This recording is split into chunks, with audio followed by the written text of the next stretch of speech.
Hello mga kamangyan, good morning. Uy, good morning.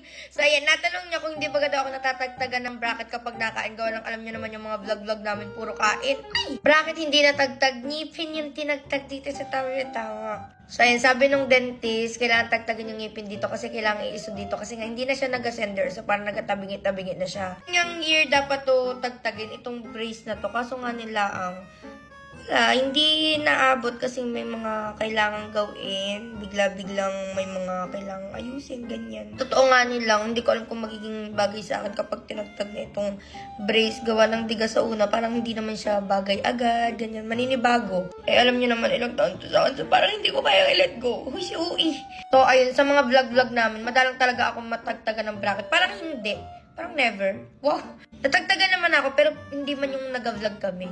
Ewan ko, sobrang tibay niyang mga yan. Huy! By the way, mga kamangyan, may apuntahan ako ngayon. Kaya ang inagawa ko na lang, inatagtag-tagtag ko yung mga nakatayo-tayo diyan para malinis tingnan. Tapos, matagal na yan ng maghapon. Maghapon! Tapos, pag may mga tumayo-tayo ulit diyan, edi pwedeng mag-apply naman. So, dala-dala ko naman erelag. Ito yung Cloud Slick ng Cloud Beauty. So, lalo na sa mga estudyante dyan or mga nag-work, pwede nyo itong gamitin dahil sobrang ganda niya talaga as in.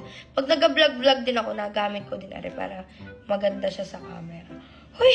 Ayan, ganyan siya and sobrang linis tingnan. Huy! So, ayan, alagay ko sa yellow basket. Bye!